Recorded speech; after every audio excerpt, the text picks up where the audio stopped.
Hey there, and welcome to hot Fayetteville, North Carolina. Temperatures in the mid 80s today. It's been great all week. And, but the pollen, oh my God. Never had issues with pollen before. But anyway, not about me. I was in the store the other day and they had a manager's special on some ground chicken. It was really cheap, so I bought some. And what I was going to do with it was I was going to take some feta cheese and some spinach that I had on hand and make Greek stuffed chicken burgers. But when I took the chicken out of the package, there was just no way I was gonna be able to form burgers out of this. It was kind of gushy. So what I made was spinach and feta stuffed mini chicken meatloaves, and they came out really good. I was very surprised. You can do them in a ramekin. You can make a big meatloaf out of it, whatever you want to do. And I served them with some chive roasted potatoes, which also came out really good. And the recipe's on the website. You're about to watch the video, and have a great day. First thing we're going to do is make the filling. We're going to start with a little olive oil in a skillet. We're going to add some diced onion to that.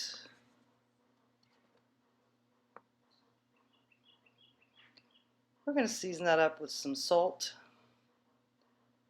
and some pepper and some oregano, very Greek. We're going to saute that up a little bit until the onion starts to get soft and turns a little translucent and those seasonings are all cooked in nicely.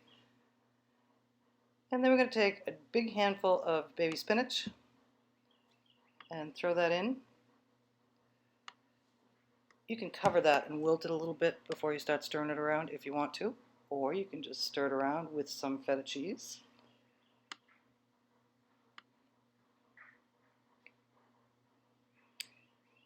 And we're going to stir and wilt that so we can stuff our little meatloaves with this spinach and feta mixture. It wants to be nice and soft and wilty and a little melty.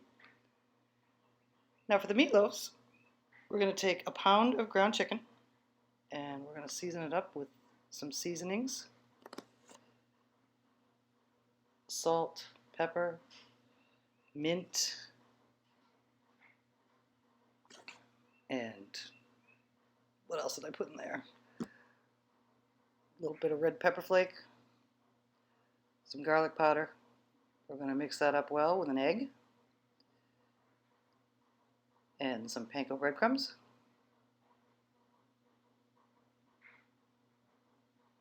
And we're going to incorporate all those seasonings and the breadcrumbs and the egg till everything is nicely mixed together and the mixture holds together a little bit when you pick it up.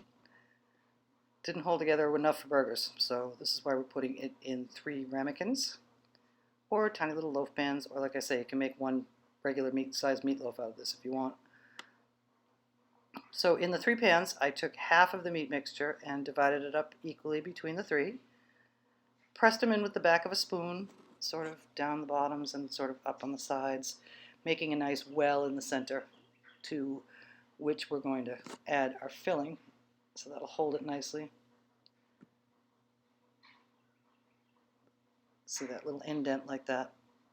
And then we're going to take the filling and divide that into 3 equal portions and put those on each of our 3 meatloaf halves that we've done so far. And then we're going to take the remaining chicken mix and put that on top. We're going to press it around and knead it around to completely enclose that filling.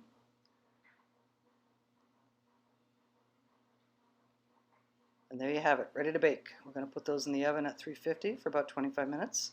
I like to spray those a little bit with some non-stick cooking spray to give them a nice crust for when they come out. And while those are baking, we're going to make our sauce. We're going to start with some shredded cucumber. I love that little shredder thing that I bought a long time ago. My favorite tool. And we're going to season that up.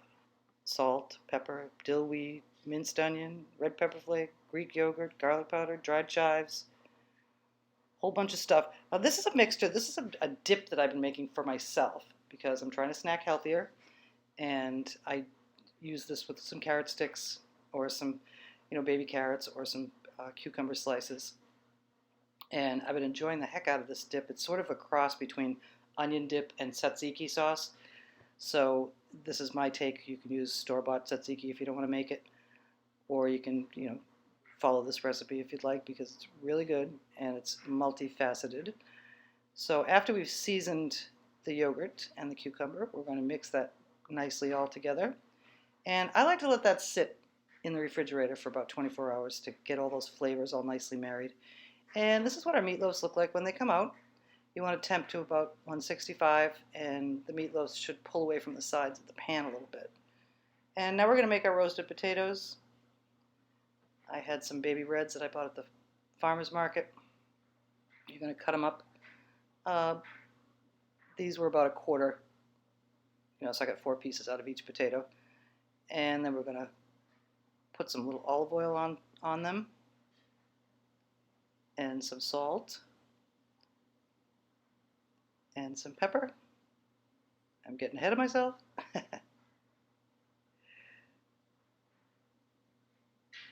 And after that, we're going to add our freeze-dried chives. I love these Lighthouse freeze-dried herbs. They're so good. They reconstitute almost just like fresh herbs. They're not easy to find, but when I find them, I buy them. And we're going to toss those potatoes, oil, seasonings all together and spread them out on a baking sheet. And we're going to bake them at 350 for about 35 minutes. And when they come out, they'll be a little crisp on the outside. Some of the pieces will be crispier than others, and you want to make sure that they're tender. You insert a knife or a cake tester or something inside. And that's what the dish looks like. It's yummy.